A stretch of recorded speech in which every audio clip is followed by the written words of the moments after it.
अभी ठीक है ना बाबा? दाहिना हाथ उठाइए तो ठीक है, बायां हाथ उठाइए।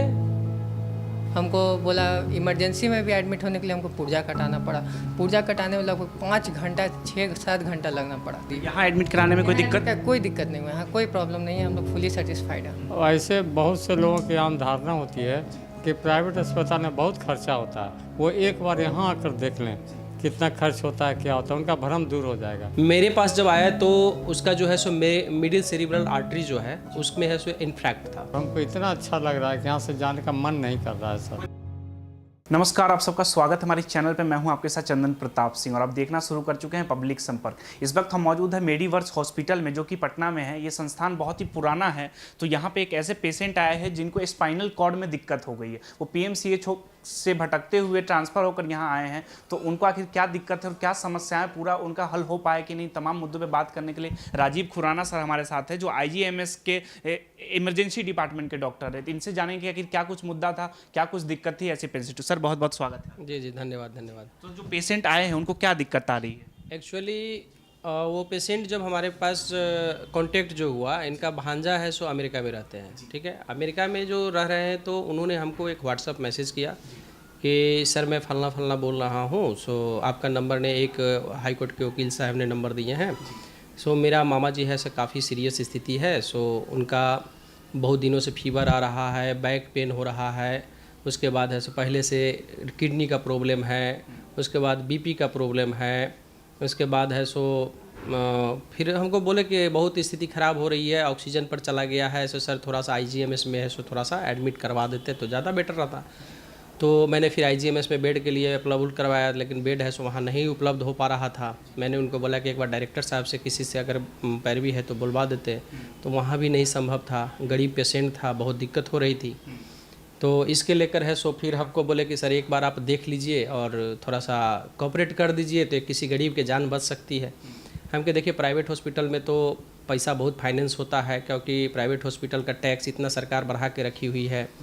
तरह तरह के है सो बिजली बिल आती है, सब चीज़ आती है। तो पेशेंट को तो बहुत रियायत तो नहीं दिया जा सकता, लेकिन बहुत हद तक जितना संभव हो सके उतना हम लोग मदद कर पाएंगे। अच्छा, आसान भाषा में कहे तो क्या दिक्कत थी स्पाइनल कॉर्ड में? हाँ, तो लास्ट में पेशेंट के बारे में मैंने बोला, तो पेशेंट को है सो लास्ट में है सो हम कह के भेज दीजिए, एक बार हम लोग डिस्कशन कर लेंगे। जो भी हमारे सर हैं न्यूरो डिपार्टमेंट के, कार्डियो डिपार्टमेंट के, सारे लोग के साथ एक साथ डिस्कशन कर लेंगे। तो मेरे पास जब आया तो उसका जो है सो मिडिल सेरिब्रल आर्टरी जो है उसमें है सो इन्फ्रैक्ट था, इन्फैक्ट हो गया। और राइट हेमीपैरेसिस था। राइट हेमीपैरेसिस बोलो तो दाहिना हाथ दाहिना पैर जो होती है वो काम नहीं कर रहा था। पेशेंट के रीढ़ में काफ़ी है सो पेन हो रही थी, पेशेंट थोड़ा भी मूव नहीं कर पा रहा था। उसका गर्दन जो होती है पीछे के पार्ट यहाँ पर जो वो नेक रेजिडिटी हो गई थी। ठीक है, किडनी में है सो क्रेटिनिन उसकी बढ़ रही थी। उसके बाद हमने देखा कि कार्डियोमायोपैथी का केस था, डायलेटेड कार्डियोमायोपैथी था। बीपी की दवाई लॉन्ग टाइम से खा रहे थे, बीपी काफ़ी फ्लक्चुएट कर रहे थे, पेशेंट अनकॉन्शियस स्थिति में थे, ऑक्सीजन पर 4 लीटर ऑक्सीजन पर चल रहे थे। फिर मैंने सारे डॉक्टर के साथ उनका डिस्कशन किया। डिस्कशन करने के बाद डायग्नोसिस बनाया। डायग्नोसिस के बाद ट्रीटमेंट स्टार्ट हुई। ट्रीटमेंट स्टार्ट होने के बाद है सो हमारे यहाँ 29 अगस्त को आए थे। आज 10 सितंबर को है सो आज छुट्टी कर रहे हैं। छुट्टी करने के बाद आज काफ़ी चल फिर रहे हैं वो, और बात कराएंगे। फिर आप लोग बात करेंगे। ये समस्या काफ़ी कॉमन है, फिर लगता है कि उम्र के बाद होता है, अभी कुछ सामान्य आदमी हो अगर ग्रसित हो जाए तो फिर कैसे इसको टैकल करें? देखिए, ब्लड प्रेशर के पेशेंट को ठंडक के समय जो आ रही है, तो ब्लड प्रेशर के पेशेंट को ये सब कॉमन प्रॉब्लम होती है। अब जैसे सितंबर जैसे पार करेगा तो डायबिटीज़ और बीपी के पेशेंट को हाई अलर्ट रहना होगा कि टाइम टू टाइम डॉक्टर से, अच्छे डॉक्टर से संपर्क करें, ताकि बीपी का दवाई हमेशा है सो चलता रहे। इससे ब्रेन हेमरेज नहीं हो, नहीं तो पैरालाइज हो जाते हैं। अक्टूबर नवंबर दिसंबर में मेनी केसेस 40 साल 50 साल से जिसके ज़्यादा उम्र है उसको काफ़ी दिक्कत होगी, है ना। इसलिए है उससे बचना है। समय समय पर बीपी डायबिटीज़ का चेक कराते रहना है, डॉक्टर के संपर्क में हमेशा बने रहना है। कोई भी प्रकार की दिक्कत हो, चक्कर आ रही है, माथा में दर्द हो रही है, एनीबॉडी कोई भी प्रॉब्लम आ रही है, तो उस पर है सो फिर है सो मतलब तुरंत संपर्क करना है। ऐसा नहीं कि चलो चक्कर आ रहा है तो लग रहा है कि खाना नहीं खाए इस कारण से प्रॉब्लम है ना। तो इस सब की चीज़ को इग्नोर करना है। कई लोग कहते हैं स्वास्थ्य व्यवस्था इतनी महंगी हो गई है कि गरीब आदमी को अगर ये समस्याएं आ रही है, दिक्कत आ रही है, तो कैसे पहुंच पाएंगे इतने महंगे हॉस्पिटल? हाँ, ये बात सही कहे हैं, क्योंकि देखिए अब हॉस्पिटल महंगा होने के कारण है कि सरकार को टैक्स है सो ज़रूरत से ज़्यादा देना पड़ता है, बिल्डिंग का है सो भाड़ा है हो गया, उसके बाद जितना भी इसका हॉस्पिटल का इक्विपमेंट हो गया जो काफ़ी जीएसटी लेकर है सो महंगा पड़ रहा है, दवाई महंगा हो गई है। तो कोई भी आदमी मदद करेगा तो मेहनत के पैसा ही मदद कर सकता है, क्योंकि इतना इक्विपमेंट लगाने के बाद अगर वो घोड़ा घास से ज़्यादा दोस्ती करेगा तो घोड़ा जिंदा ही नहीं रह पाएगा। जब जिंदा ही नहीं रहेगा तो लोगों को क्या मदद कर पाएगा। तो इसी कंडीशन में नहीं लगता कि लोग जो सस्ते डॉक्टर होते हैं, जैसे सो कॉल्ड कहे बिहार में झोला छाप डॉक्टर जो हर चौराहे पे हैं, तो उसके पास इलाज के लिए चले जाते हैं, तो इलाज तो बेहतर हो नहीं पाता है। तो ये जो स्ट्रक्चर खड़ा हो रहा है बिहार में, इसको एक डॉक्टर के नाते कैसे देख रहे हैं? देखिए, हम तो कभी भी सजेस्ट नहीं करेंगे कि झोला छाप डॉक्टर के पास जाए, और जितने भी झोला छाप है उसको मैं एक आगाह करना चाहूँगा कि गांव में है सो जितने भी प्रैक्टिस करते तो जो आप सिंपल दवा है, जैसे बुखार लगा तो आप प्लेन पैरासीटामोल देकर और एक अच्छे डॉक्टर के पास भेज दीजिए। रात में अगर पेट दर्द करती है तो हल्का कोई पेट दर्द की दवा देकर, और नज़दीकी डॉक्टर के जो सेंटर है जो पढ़ के आए हैं, अच्छे जगह से पढ़ाई करके आए हैं, उस लोगों के पास भेजिए ताकि उसका डायग्नोसिस सही समय पर बन सके। अभी बहुत ज़्यादा तेज़ी से हमारे आईजीएमएस में क्या है कि गॉल ब्लैडर कैंसर का पेशेंट बढ़ रही है। इसका कारण है कि पेट दर्द होती है, महिला लोग हैं सब 12 बजे तक खाली पेट रह रहे हैं, जिस कारण से एसिडिटी बनती है, बाद में कैल्शियम ऑक्सलेट के टुकड़ा बनने लगता है, जिस कारण से गॉल ब्लैडर पत्थर है। और पत्थर जब हो जाती है तो छोटा छोटा दर्द होते रहता है, तो लोग दर्द की दवाई लंबे समय से खाने लगते हैं। धीरे धीरे बाद में है सो वो कैंसर का रूप ले लेते हैं, किडनी खराब होने लगती है। इस कारण से प्रॉब्लम है सो क्रिएट, और लास्ट में कोई कहानी उसका बच नहीं जाता है, उसका कोई इलाज ही नहीं है। अच्छा, कई बार बिहार से एक ऐसी खबर आ जाती है जो हिंदुस्तान में कहीं नहीं होता। आप लोग 5-5 साल 7-7 साल पढ़ाई करते हैं, एमबीबीएस करते हैं, एमडी करते हैं, लेकिन बिहार में ऐसे डॉक्टर हैं जो यूट्यूब से वीडियो देखकर ऑपरेशन कर रहे हैं। तो ये लग रहा है कि ये एक मार्केट किस तरह का खड़ा हो रहा है? अभी जो हाल फिलहाल में भी मैं भी एक न्यूज़ देख रहा था कि शायद यूट्यूब से देखकर, ये शायद मधेपुरा या कहीं पूर्णिया साइड का कोई केस था, है ना। तो यूट्यूब से जो देखकर जो जा रहे हैं, तो मैं उसकी गलती नहीं बताऊंगा, मैं हम अपने बिहार की जो जनता है उसकी गलती बताऊंगा। इसलिए गलती बताऊंगा कि मैं गरीब हूँ, एक पहला पॉइंट है, मेरे पास पैसा नहीं इलाज कराने के लिए, तो मैं पीएमसीएच जाऊंगा, मैं अच्छे अच्छे जो हॉस्पिटल है वहाँ जाऊंगा। आयुष्मान कार्ड है तो आप आईजीएमएस में भी जा सकते हैं, वहाँ भी कम पैसे में इलाज हो सकते हैं। और प्राइवेट जो भी है तो वहाँ नहीं सक्सेस है तो फिर सरकार के गवर्नमेंट वाला में तो बहुत सारे फ़ायदा भी है, बहुत सारा नुकसान भी है। तो जो सर्जरी जो अभी जो हुआ है उस सर्जरी में पेशेंट मरने लायक नहीं था। मरने के कारण था कि अब जो कभी कुछ किया नहीं, किसी डॉक्टर के यहाँ थोड़ा सा सीख लेता तो सोचता है बहुत बड़ा डॉक्टर बन गए, उसका एनाटोमी की जानकारी नहीं है, कभी डक्टल आर्टरी काट देगा, कभी ऐसो वेन काट दिया, कभी कुछ काट दिया, निकालना है अपेंडिक्स निकाल देगा, किडनी, है ना। तो ऐसा हो रहा है क्योंकि उसको एनाटोमी की कुछ जानकारी है नहीं। तो पब्लिक की दोष मैं बोलूँगा कि हमारे पब्लिक बेवकूफ़ है। अगर हमारे पब्लिक अगर वैसे लोग को पास नहीं जाएंगे 5,000 10,000 रुपया में जो ऑपरेशन कराने, तो वैसा लोग को हमारे पनप ही नहीं पाएगा। जब नहीं पनपेगा तो कहीं दुकान झोला छाप खोले हुआ है तो उसका रूम रेंट लगेगा, ये सब होगा, अपने क्लिनिक बंद हो जाएगा।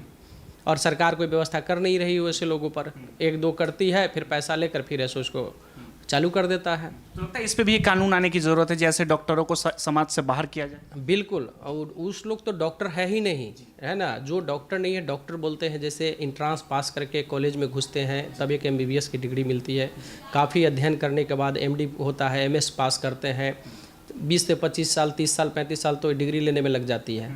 उसके बाद जब समाज में आते हैं तो आजकल पब्लिक है, कुछ नेता लोग सब है जो ब्रोकरिंग कर रहा है, पैसा नहीं देता तो कहता है कि डॉक्टर ही बेवकूफ़ है ना। तो डॉक्टर है सो गलत कर रहा है, मारो डॉक्टर को। तो नेता लोग के ही बाल बच्चा से जाकर पूछिए प्राइवेट कॉलेज से क्यों एमबीबीएस करा रहे हैं, उसके पास मेरिट की कमी होती है। हमारे जितने भी मध्यम वर्ग के जो बच्चे हैं, वो मिडिल क्लास के जो बच्चे हैं काफ़ी मेरिटोरियस होते हैं, मेरिट के बल पर है सो 2 साल 4 साल तैयारी के बाद एक कॉलेज में घुसते हैं, कॉलेज में घुसने के बाद एक अच्छे डॉक्टर बनकर निकलते हैं, है ना। इस कारण से आज देख रहे हैं कि गवर्नमेंट मेडिकल कॉलेज जो है सो इतना खोल दिया है लेकिन उसमें टीचर की कमी है। तो क्या स्टूडेंट क्या पढ़ेगा, व्यवस्था ही नहीं सरकार दे रहा है। नेता लोग तो कह रहे समाज में सबसे बड़ा जो माफिया है वो डॉक्टर ही तो है माफिया। अगर ये बात अगर कहा जाता है, कहावत है कि सबसे ज़्यादा जो पढ़ता है वो डॉक्टर बनता है, उससे थोड़ा कम पढ़ता है IAS IPS बनता है, उससे भी थोड़ा कम पढ़ता है तो नेता बनता है ना। आज जो सबसे ज़्यादा फेल करता है और क्रिमिनलगिरी करता है अपने पूरे बचपन में, वो बाबा बनता है। और एक बाबा है सो पूरे सिस्टम को चला रहा है, अब बाबा के बाद नेता चला रहा है। अगर हमारे देश के प्रधानमंत्री अगर सिद्धांतवादी हो जाए और सही रास्ते पर आ जाए तो किसी भी होम सेक्रेटरी से लेकर और किसी भी आईएएस का औकात नहीं है कि गलत कर लेगा। और जब आईएएस जब गलत नहीं करेगा तो उसके नीचे के अधिकारी का औकात नहीं कि गलत कर पाएगा। इसीलिए पहले सिस्टम को सुधारने के लिए हमारे समाज को, नेता को सुधारना होगा, एक वेल एडुकेटेड लोगों को देना होगा। आज हमारे जनता 1000 रुपया पर है सो, और एक मुर्गा के टांग पर है सो, और दारू पर है सो बिक जाते हैं। वोट है सो दे देते हैं, और जब रिजल्ट आता है तो गलत आदमी के हाथ में सत्ता चली जाती है। इस कारण से क्या हो रही है कि पब्लिक की तरह ही इमाम होंगे, क्योंकि उसके सारा गलती मैं पब्लिक को दे रहा हूँ। पब्लिक जिस दिन ये समझ जाएंगे कि हमारा अधिकार क्या है, और हमको कोई निर्दलीय खड़ा हो या किसी पार्टी का लोग खड़ा हो, अच्छे लोग जो खड़ा हो उसको सपोर्ट करो, क्योंकि अच्छे लोग के पास पैसा नहीं हो, पैसा नहीं खर्च करेंगे।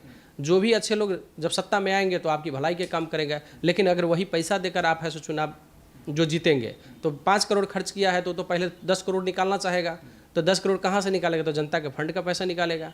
वही निकालने के चलते बर्बाद होगा, फिर जनता के फंड जो आएगा उसको मिलेगा ही नहीं, तो पब्लिक तो मरेगा ही।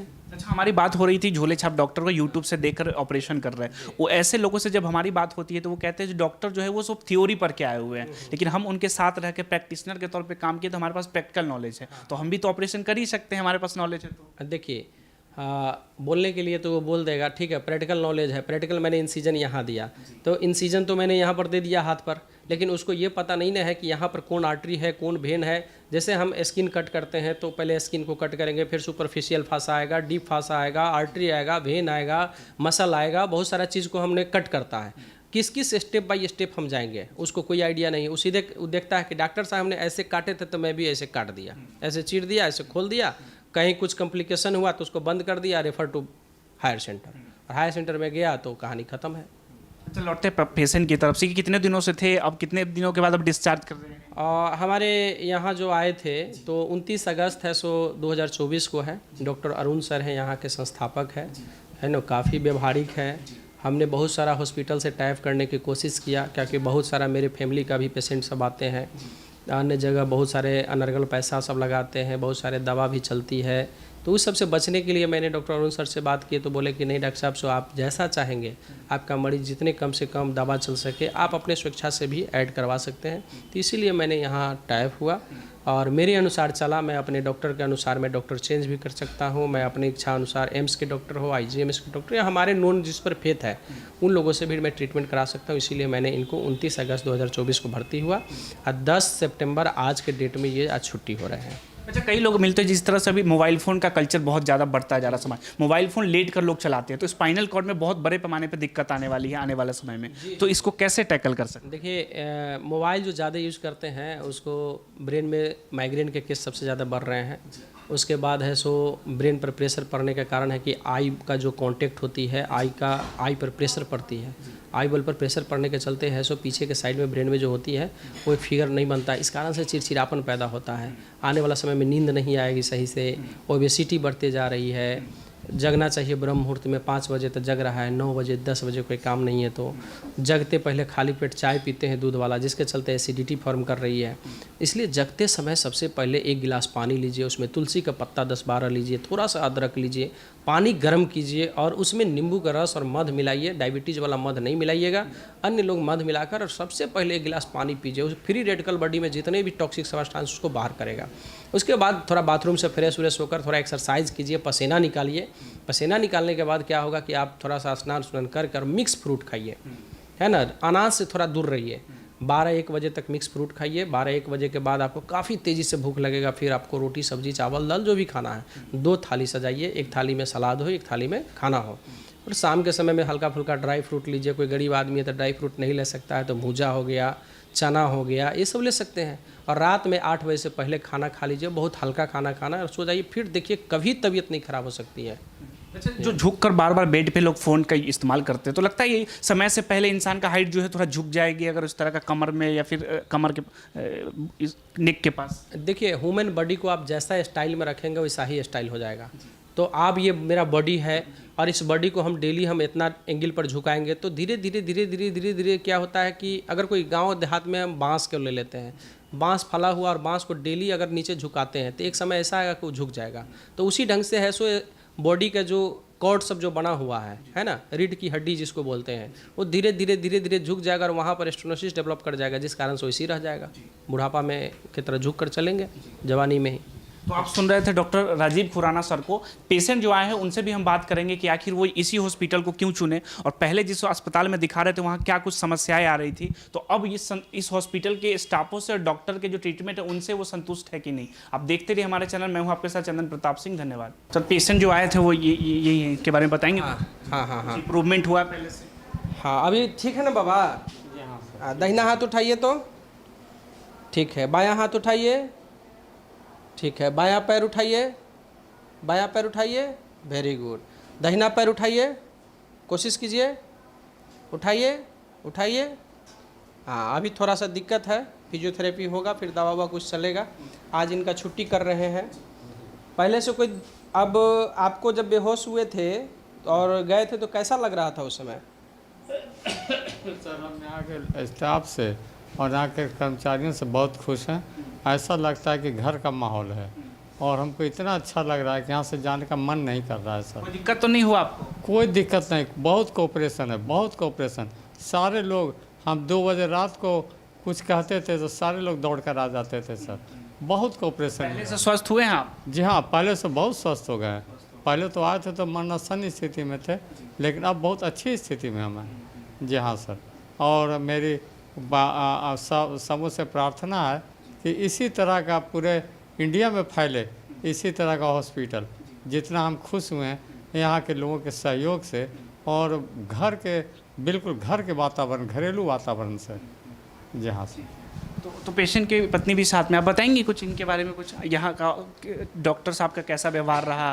अच्छा रहा, सब कुछ अच्छा रहा। डॉक्टर साहब भी अच्छे से देखते थे। कहाँ से आई हैं आप? हम गुड़ की मंडी से आए हैं। अच्छा, तो कैसे पता चला इस अस्पताल के बारे में?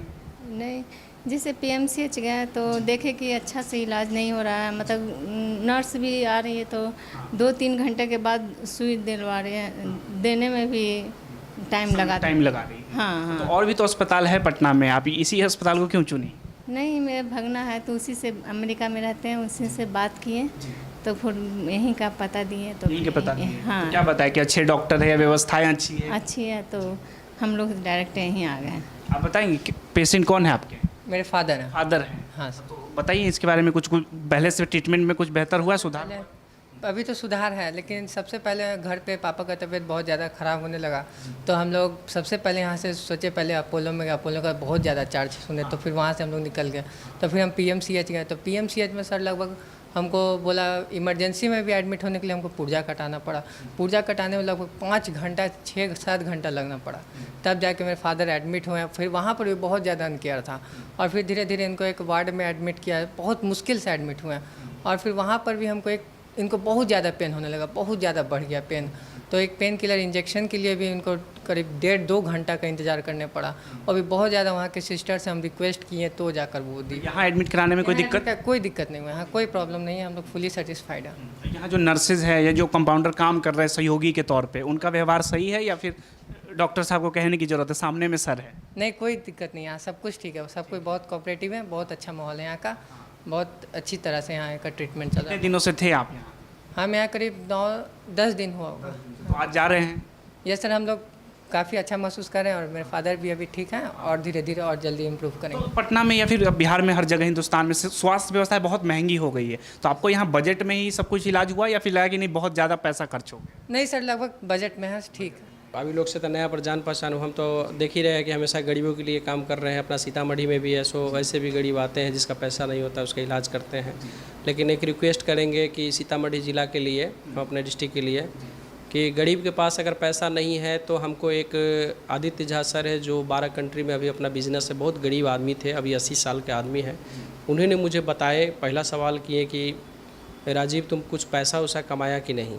तो मैंने उनको बोला कि सर अगर पैसा कमाने का सोचने लगूंगा तब तो फिर हमको प्रोफेशनल बनना पड़ेगा। तो बोले फिर कि तुम ये जो बोलते हो कि मैं गरीब की सेवा करता हूँ, से तुम ये बहुत गलत बात बोलते हो, तो लोगों में तुम जागरूकता नहीं फैला सकते हो। तो मैंने बोला सर कैसे? तो उन्होंने एक तरीका हमको बताया कि मैं जब गरीब का बेटा था, मुझे जब पैसा नहीं था पढ़ने के लिए, तो मैं पढ़ के आज 12 कंट्री का बिजनेसमैन बन सकता हूँ। तो तुम तो एक डॉक्टर हो और इतने सोशल हो और इतने सारे लोगों की मदद करते हो फ्री ऑफ कॉस्ट। कोरोना के समय 24-24 घंटा जग कर है सो लोगों की जान बचाया, और बहुत लोग को वैक्सीन भी तुम एडवाइस नहीं किया था और आज वही वैक्सीन के रूप में WHO भी मान रहा है कि हाँ गलत हुआ है ना। तो एक काम करो कि जो ज़रूरतमंद आते हैं और उसके पास पैसा नहीं रहता है तो तुम उसको इकोनॉमिकली मदद कर दो। जैसे कोई मेस्तर आते हैं लेटरिन बाथरूम साफ़ करने वाले, और वो गरीब, इतना गरीब है कि उसके पास पैसा नहीं है, तो उसको तुमने मुफ्त इलाज तो कर दिया, तो इलाज के बदला में वो आपके हॉस्पिटल की, आपकी क्लिनिक के झाड़ू पोछा तो मार सकते हैं। उनका ये कहना हुआ, जहाँ भी काम करते हैं वहाँ अपना काम करें, लेकिन 1 घंटा निकाल कर अपना काम करें। कोई राजमिस्त्री अगर बीमार पड़ता है तो अपने कीमती समय को निकाल कर, घर आपकी बनने वाली होती है, हॉस्पिटल बनती है, तो उसमें वो मदद करे, मतलब उनके पास जो हुनर है उससे आपको मदद कर। उससे मदद करे। आप इकोनॉमिकली उसको मजबूत कर रहे हैं तो वो जिस चीज़ का ट्रेंड है उससे आपको मदद कर देते। इससे क्या होगा कि हमारे पब्लिक जो है एक दूसरे को जागरूक होकर बहुत आगे तक हमारा इंडिया चला जाएगा। यही चीज़ मैं बताऊँगा। बिल्कुल। हिंदुस्तान में जी बताइए। और मैं कहना चाहूँगा, ऐसे बहुत से लोगों की आम धारणा होती है कि प्राइवेट अस्पताल में बहुत खर्चा होता है, 1.5 लाख, 2 लाख, 2.5 लाख, 3 लाख। वो एक बार यहाँ आकर देख लें कितना खर्च होता है, क्या होता है, उनका भ्रम दूर हो जाएगा। सीधा धारणा है कि लूट लेते हैं। हाँ, लूट लेते हैं, इस तरह की धारणा होती है इस तरह के अस्पतालों में। तो मैं उनसे यही रिक्वेस्ट करूँगा कि एक बार यहाँ आकर देख लें कि कितना उनका पैसा खर्च होता है। जी, यही आपको तो नहीं लूटा गया ना, बजट फ्रेंडली था। नहीं सर, बिल्कुल बिल्कुल, मैं तो बिल्कुल बहुत खुश हूँ सर, यहाँ के हर तरह के सहयोग से, कोऑपरेशन से बहुत खुश हूँ मैं। तो आप सुने थे डॉक्टर राजीव खुराना को, साथ में पेशेंट को भी। हिंदुस्तान में स्वास्थ्य व्यवस्था ऐसी तो होनी चाहिए, किसी भी आम आदमी के घर का कोई चिराग ना बुझे, कोई इंसान सूना ना हो जाए आंगन को छोड़कर। अब देख रहे पब्लिक संपर्क, मैं हूँ आपके साथ चंदन प्रताप सिंह। धन्यवाद।